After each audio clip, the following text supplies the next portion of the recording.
Mesdames et messieurs, bonsoir. Merci de nous accueillir chez vous. Bienvenue à cette émission consacrée à la qualité et à la sécurité dans la construction, une émission de l'Association sénégalaise de normalisation. Et nous avons le plaisir de recevoir ce soir M. Mbacké Niang, qui est le président du comité technique efficacité énergétique. Bonsoir, M. Niang. Bonsoir madame, merci. À côté de lui, nous avons M. Niokho Baye Diouf, qui est de la direction de la construction. Bonsoir M. Diouf. Je vous retourne le bonsoir et je vous remercie de m'avoir invité. Tout juste à côté de vous, nous avons M. Bruno Derneville de l'ACIAS. M. Derneville, bienvenue chez nous. Bonsoir Aurélie et bonsoir à l'ensemble de vos téléspectateurs. D'accord. Et tout juste à ma droite, nous avons le professeur Pape Goumbalo. Le professeur Pape Goumbalo est le directeur général du CEREC. Bonsoir Monsieur Lo. Bonsoir Madame Thiam. Et tout juste à côté, nous avons Monsieur Momar Ndao de l'ASCOSEN, l'Association sénégalaise des consommateurs. Bonsoir Monsieur Ndao. Bonsoir Aurélie, bonsoir à tous mes amis et meilleurs vœux à tout le monde. Merci. Et enfin, nous aurons le directeur général de l'ASN, M. Barama Sarr. Monsieur Sarr, bonsoir et bienvenue. Bonsoir Aurélie. Mes meilleurs vœux à tout le monde. Merci à vous pareillement. Donc, durant 26 minutes, nous allons débattre de cette importante question qui est celle de la qualité et de la sécurité dans la construction. Nous allons commencer par M. Niang. Aujourd'hui, quel doit être le rôle des architectes dans la sécurité et dans la qualité pour la construction par rapport au respect des normes aujourd'hui, M. Niang? Je vous remercie d'abord au nom des architectes du Sénégal que je représente au niveau donc de l'association de normalisation. En même temps, je travaille dans le sous-comité efficacité énergétique qui a été créé depuis 1996 jusqu'en 2001 et on est reparti jusqu'à cette année. Et les architectes, le rôle, c'est d'abord une maîtrise du cycle de vie du bâtiment. Un bâtiment a une vie. Il commence par une programmation à partir d'un besoin d'un citoyen. Cet citoyen dispose d'un financement, d'un terrain et d'un programme. Et l'architecte devrait répondre à ces trois éléments pour traduire ce besoin en espace construit avec des matériaux. Une fois construit, ce bâtiment doit répondre à des critères de confort, de sécurité et de bien-être pour les personnes et leurs familles. Et pour le voisinage. Parce qu'en fait, on dit architecture, mais il y a aussi urbanisme. Et l'urbanisme, c'est la relation entre les maisons, entre elles, les maisons avec la clôture et les maisons avec la rue. Et tout ceci fait la cité. Le cadre de vie. Le cadre de vie. Et voilà un peu les échelles. Et la normalisation maintenant va s'occuper de tout ce processus, de la conception à la réalisation et à l'exploitation du bâtiment. Voilà. Et à sa maintenance. Vous voyez bien que le cycle de vie, c'est comme une personne qui vit, qui naît et qui meurt. Le bâtiment, c'est pareil. Il a un cycle de vie et c'est tout ce processus-là qu'il faut gérer avec l'ensemble des compétences et des parties prenantes. Voilà un peu les enjeux de la qualité et de la sécurité dans le bâtiment. Mais aujourd'hui, il y a des normes qui sont élaborées dans le domaine de l'efficacité énergétique par rapport à la construction pour lutter contre le rejet des gaz à effet de serre ainsi que la consommation énergétique. Est-ce qu'aujourd'hui, ces normes sont prises en compte et sont prises en charge dans le travail que vous êtes en train de faire dans vos études? Très bien. Alors, ceci a été l'initiative de l'ASN pour normaliser presque une quarantaine de normes. Mais ces quarantaine de normes-là concernent d'abord les questions de l'environnement, qui sont les émissions de gaz à effet de serre. Ces émissions, il faut les quantifier à partir de la consommation de l'énergie. Les normes concernent aussi le bâtiment. Ce qu'on appelle communément l'enveloppe. C'est-à-dire qu'un bâtiment a une forme, il a des murs, il a un toit, etc. Et dans ce bâtiment, il y a ce qu'on appelle des équipements. Ces équipements d'éclairage, de climatisation et d'eau chaude sanitaire, etc. Et une fois que nous avons tous ces éléments-là, les normaliser, c'est de se mettre d'accord, d'abord pour leur description et leur mise en œuvre et leur entretien. Les architectes, donc, c'est comme la médecine. Un médecin prescrit des ordonnances à la pharmacie, les architectes prescrivent des matériaux à l'industrie. Donc ces normes-là, justement, accompagnent cette prescription pour que chacun puisse savoir comment on les met en œuvre et comment on les entretient. Voilà. Donc ça a été élaboré. Maintenant, il faudrait que ce soit une application obligatoire dans une réglementation. Par définition, une norme est d'application volontaire. Elle existe, donc chacun d'entre nous, puisqu'elle existe homologuée, chaque Sénégalais citoyen doit pouvoir les utiliser. Mais pour les imposer, c'est l'État qui doit pouvoir l'imposer. Mais aujourd'hui, elle existe, donc elle est volontaire.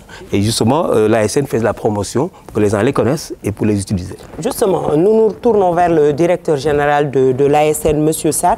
Est-ce qu'aujourd'hui, vous pouvez nous faire l'état des lieux de la normalisation dans ce secteur? Quelle est la situation aujourd'hui au Sénégal? Merci, Ouai.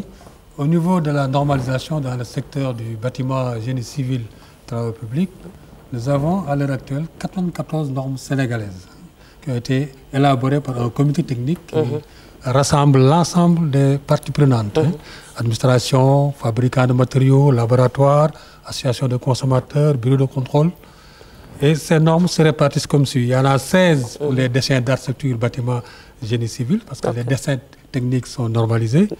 Il y en a 41 sur les matériaux et produits de construction, principalement le ciment et le fer à béton, qui sont des matériaux très importants dans la construction des bâtiments. Et 31 sur l'efficacité énergétique dans le bâtiment, proprement dit, des normes qui ont été adoptées, dont le vice-président ce dont M. Niang vient de parler tout à l'heure. Et 6 sur les techniques et règles de construction. Sur les techniques et règles de construction, on a normalisé même l'accessibilité des handicapés sur les bâtiments. Donc les techniques de construction pour permettre aux handicapés d'accéder sur les bâtiments. Ce n'est pas toujours pris en compte dans la construction de certains ouvrages. Mais pour le moment, rien n'est obligatoire. C'est juste des suggestions, des recommandations. Les dans la réglementation. Voilà. Maintenant, nous avons un représentant du bureau de contrôle, M. Derneville. Depuis quelques années, c'est une réalité qui est là. On assiste à des effondrements multiples de bâtiments dans notre pays. Pour vous, en tant que spécialiste, à quoi cela est-il dû concrètement? Je voudrais d'abord vous remercier et remercier l'ASN d'avoir bien voulu inviter notre association, l'Association des bureaux de contrôle et d'inspection agréés du Sénégal. C'est une association qui a été suscitée, on va dire, par l'autorité administrative, l'autorité de tutelle, qui est la direction de la construction. Elle a aujourd'hui 10 ans. Elle a eu à donc, faire d'ailleurs un événement assez important ces derniers temps, au mois de novembre. Nous avons constaté effectivement depuis de nombreuses années une série d'effondrements dus à des facteurs multiples, ainsi que des incendies d'ailleurs qui ont été, dans certains cas, assez meurtriers. Les raisons qui peuvent être invoquées peuvent être classifiées, on va dire, en 7 grandes catégories. D'abord, le problème de la qualification des entreprises. Il y a quelques années, l'État a mis en place un système de classification et de qualification des entreprises pour lutter contre ce problème qui est l'utilisation intempestive sur les bâtiments d'établissements qui ne réunissent pas l'ensemble des critères qui permettent de considérer qu'on est en face d'un constructeur. Alors, je pense qu'à un cas, ça a pu donner des résultats. Malheureusement, dans l'informel, on trouve encore beaucoup de personnes qui font travailler des sociétés qui ne sont même pas des sociétés, d'ailleurs, des simples groupes d'ouvriers et qui se croient qualifiés pour pouvoir construire. J'aimerais indiquer qu'un bâtiment d'un simple niveau peut être extrêmement meurtrier s'il est mal construit, parce que les dalles qui tombent sur des têtes peuvent quand même tuer des adultes, à plus forte raison des enfants. Le deuxième point qui peut être invoqué, c'est un problème d'absence des acteurs principaux de la construction, et notamment l'absence de maîtrise d'œuvre et de contrôle. C'est le cas lorsque notamment on a des constructeurs, des maîtres d'ouvrage, propriétaires qui appellent simplement un entrepreneur et qui lui demandent de tout faire, y compris le dessin du bâtiment. Troisièmement, il y a un problème qui peut survenir lorsqu'il y a des changements de destination. Un bâtiment peut être construit pour de l'habitation, et dans ce cas, il y a des charges qui sont calculées en conséquence, par rapport à cela, et qui sont souvent parmi les charges les plus faibles qui peuvent arriver à un bâtiment. Et malheureusement, entre-temps, le maître d'ouvrage, ou en tout cas l'exploitant, décide de transformer le bâtiment et d'y mettre des éléments de stockage ou des choses comme ça, ou d'autres activités qui donc alourdissent le bâtiment. D'autres problèmes peuvent survenir du fait donc, de modifications de charges permanentes aussi. Vous savez, un bâtiment est calculé sur la base de valeurs, de densité, de charge, je dirais de calcul normé, hein, pour permettre de savoir le poids qui arrive sur chaque structure et pour permettre de s'assurer que quel que soit l'usage, en tout cas qui va dans le sens qui est défini à l'avance, eh bien, le bâtiment va rester en place. Malheureusement, ce qui se passe, c'est par exemple, un maître d'ouvrage peut décider que subitement, au lieu de mettre des carreaux simples, il va mettre par exemple du marbre.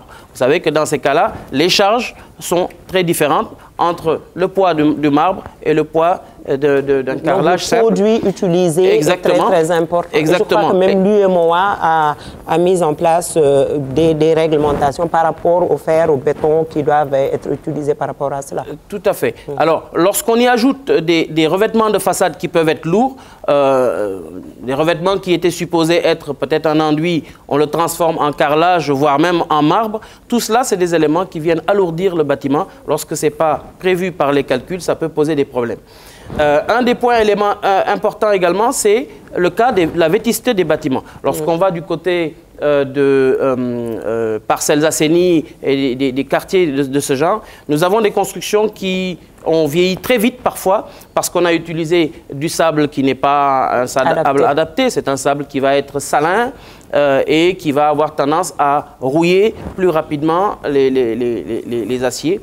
Et on peut avoir aussi des cas où c'est une vétusté normale. Un bâtiment qui a 30 ans, 35 ans d'âge, c'est normal qu'il y ait des fers qui sautent. C'est normal que parfois il y ait des éléments qui se dégradent. C'est donc au propriétaire de prendre des dispositions pour faire la mise à niveau. Il y a le cas des armatures, des fers à béton. Hier seulement, on était en train d'en parler au niveau de la direction du commerce intérieur. Il y a de sérieux problèmes de normalisation dans ce sens. L'utilisation de fer à béton non homologué, non normalisé, pose un problème pour les concepteurs, pour les calculateurs et pour les contrôleurs sur le site, puisque évidemment, malheureusement, à la source, on n'a aucun moyen de contrôle qui nous permette de savoir que ces fers sont, je dirais, rentrent dans les cordes. Et donc, les calculs peuvent être très différents de ce qui se passe dans la réalité. Et enfin, plus rarement, ce qui peut se passer, c'est des problèmes d'inadéquation entre les bâtiments et les sols ou les sous-sols, en tout cas le sol sur lequel on fonde ce bâtiment. Je pense que tout à l'heure, peut-être monsieur le professeur Lo pourra en parler, mais on a des sites, notamment dans la région de Dakar et peut-être dans d'autres zones, mais dans la région de Dakar, ces sites sont très bien connus. C'est des sites où on peut trouver des argiles gonflantes et je peux vous garantir que les problèmes qu'on peut rencontrer dans ce genre de sites sont très graves lorsqu'on n'a pas pris en compte toutes les dispositions, notamment par l'utilisation des professionnels de la géotechnique. Justement, avant d'interpeller M. Lo par rapport à cette problématique des sols, selon vous, aujourd'hui, quelle serait la solution? Parce qu'on voit apparemment que les gens ne sollicitent pas suffisamment les bureaux d'études pour pouvoir parer à de telles éventualités. Bon, il y a le cas des constructions qui sont du ressort de l'administration publique. Dans ce cas-là, c'est des appels d'offres, des marchés publics. Tout est dans les normes. Voilà, hein, tous les acteurs sont présents. On arrive à travailler dans des conditions relativement correctes. Maintenant, le problème qui se pose le plus souvent, et c'est le cas le plus général, c'est le cas des privés qui construisent. Et qui parfois construisent en y mettant de gros moyens, mais malheureusement en utilisant des formules qui ne sont pas forcément très sécurisantes. Comment sensibiliser maintenant ces citoyens-là? Nous, au niveau de la SIAS, nous avons proposé plusieurs formules, dont l'obligation, mais ça je pense que même du point de vue du code de l'urbanisme, c'est une obligation déjà, c'est qu'on n'applique pas les textes, obligation de mettre en place des panneaux de chantier normalisés avec l'indication de l'ensemble des acteurs qui interviennent. Déjà, si on arrive à faire cela, ainsi que la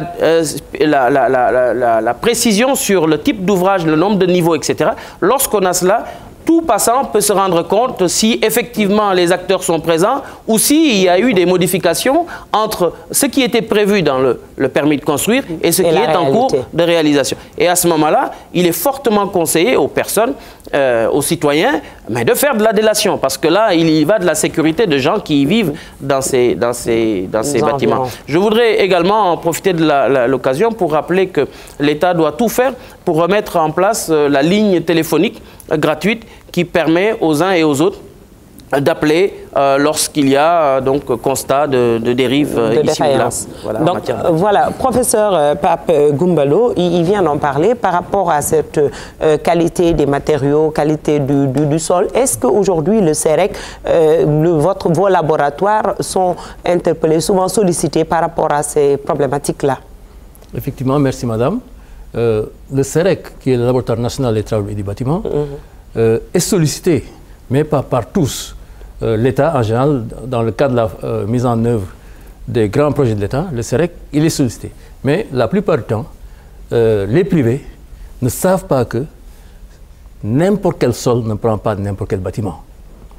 Il faut voir, il faut commencer d'abord par la nature. Vous voyez que n'importe quel arbre ne pousse pas sur n'importe quel sol. Justement, c'est vrai. N'importe quel arbre ne pousse pas sur n'importe quel sol parce que le sol répond à des normes, à des critères. Les arbres, quand ils poussent sur un sol qui est gonflant, il y a une sorte de racines bien particulière. Donc les fondations même qu'on utilise pour les sols gonflants doivent être différentes des fondations pour les autres sols. Quand c'est un sol qui est meuble comme sur le sol de sable dur, on voit nettement que les arbres développent un peu ce qu'on appelle les racines adventices qui permettent de retenir le sol.